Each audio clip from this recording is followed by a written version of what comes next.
Hi, my name's Gary. Welcome to the Barnsley College Virtual Open event. During this session on apprenticeships, you'll get details about the benefits of studying an apprenticeship, some of the pitfalls to maybe avoid, details around the pay, and some of the companies that we'll work with alongside some of our success stories, both from the company's side and through the student side. Thank you.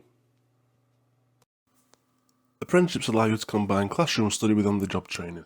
This allows you to get the skills and qualifications and knowledge that employers need so you can make yourself a real valuable asset. As well as gaining nationally recognised qualifications, you also improve a lot of the softer skills like communication, teamwork, problem solving that employers really require. In terms of studying, you'll tend to study 1 day a week in college and the rest of the time will be spent out in the workplace. Max is a good example of a student on an apprenticeship, and you can see here that he highlights the in-depth insight that he's getting as part of his job. That, alongside the educational experience, is what really makes an apprenticeship worthwhile. Apprenticeships are available at different levels, going from intermediate through to advanced, higher and degree apprenticeships. On screen at the moment, you'll see the information around what each level is equivalent to. So for example, an advanced is equivalent to 2 A-level passes. It's worth noting that in some cases, adverts will advertise as an intermediate apprenticeship, but it will say in the details that they'll expect you to advance from intermediate through to advanced through to higher. In some cases, they'll be advertised as a higher apprenticeship, and they'll expect you to start at intermediate and go through to advanced and higher. In this case, I find it's always worthwhile to, when you're setting your search criteria on the website to search for vacancies, to make it as broad as possible to give yourself that best chance of looking at as many vacancies that might be suitable for you. We'll come on later more about how to apply for vacancies. Ruby has progressed from level 2 to level 3 apprenticeship in hairdressing. You can see here that she's saying that she's learned a lot of new hairdressing techniques and that she's enjoying that part that will help her in her career. There's a good example here when you're moving from a level 2 to a level 3, because you've been in that job and you're getting more responsibility, the things that you'll learn will start to increase and you'll start to cover more new things. The length of time that your apprenticeship will last will depend on the level that you're taking. Intermediates tend to last between 1 year to 18 months.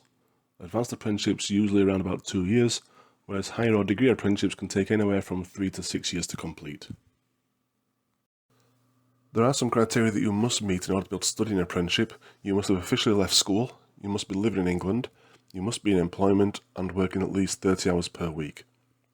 Entry requirements for different vacancies are set by the employers, so although there's no easy rule of thumb for this, it's something that you'll need to look into thoroughly to make sure you're applying for jobs that you'll know that you'll have the entry requirements for.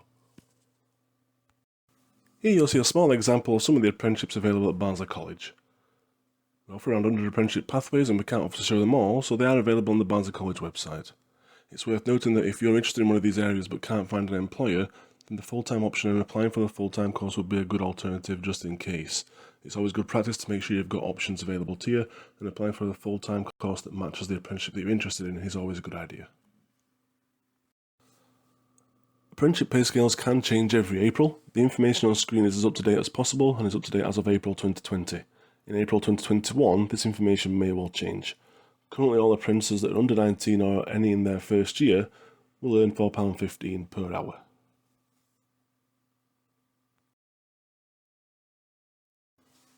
There are various ways in which you can find an employer for an apprenticeship, and it may be that you've already got somebody in mind. If that is the case, let us know their details and we'll get the arrangement all set up for you. If you've not got anybody in mind, then maybe looking at the Barnsley College website, where you can go to www.barnsley.ac.uk and look at all the vacancies that we have, or to the Apply Apprenticeship website that's part of the government search system. Alternatively, you may want to look at approaching retailers and businesses personally, or asking family and friends for any contacts that they've got that may be able to give you what you need. On screen now, you'll see some of the larger companies that we do work with. We also work with a lot of smaller companies. If you do have a company in mind, feel free to get in touch with us. We'll make contact and give them all the information that they need to be aware of before you're available to start work. I mentioned previously that it's always worth applying for a full-time course as a backup just in case you can't find an employer. The Premdor Academy is a really good example of that. Students who maybe don't have an apprenticeship in engineering may well start a full-time course, take part in the Premdor Academy, and Premdor are looking at the students who are excelling during those assessments, making sure that they get the best candidates for the work, making sure that the candidates themselves get the best training to be able to succeed in the environment themselves. Premdor Academy is a new and exciting venture and something that is benefiting both college and students and the employer alike. We also work with the NHS, and in this particular example it's the Yorkshire Ambulance Service. It's a good example here of the NHS with the range of jobs that they've got all under one roof, whether it's things like admin based work or whether it's more the actual health professions that they've got. There's a range of jobs all in that one service, so they're always worth looking at to see what vacancies they have got. There's a good example here as well. Earlier on I mentioned about most students doing 1 day a week in colleges and learning, and then the rest out with the employer. Not every student does that, so some vacancies or some jobs that you go for, the training side to it might not have you coming into college at all, and it might be all based in the workplace. Some of the NHS vacancies might be like that. Here you'll see the application process for current students in Year 11 who will be leaving school at the end of the academic year. You can see here that it starts off with a search aspect, going through to the Barnsley College website, looking at the courses available and applying for the training that's going to get you onto the right industry that you're interested in working in. At step 3, you can see that you're offered a college interview. That will be for a full-time course. It'll make sure that if you're not successful in finding an employer, that you have got something else to fall back onto just in case. And at step 4, you're offered a place on that course. At step 5, it's back to the CV and the application to your apprenticeship that you're interested in. So they'll make sure that you've got a strong CV, that you've listed all your qualifications on there, that you're selling yourself in that positive light, looking at all the skills that you can bring to an employer. At step 6, it's all about looking for a vacancy. So like we've already mentioned, going onto the Barnsley College website or the government apply website, looking at speaking to family, friends, local businesses, and seeing anybody that might be able to give you the opportunity to start on an apprenticeship. You're available to start an apprenticeship anytime after the last Friday in June. The application process for those who've already left school and are looking for apprenticeships is very similar. It just doesn't include the full-time interviews with the department staff.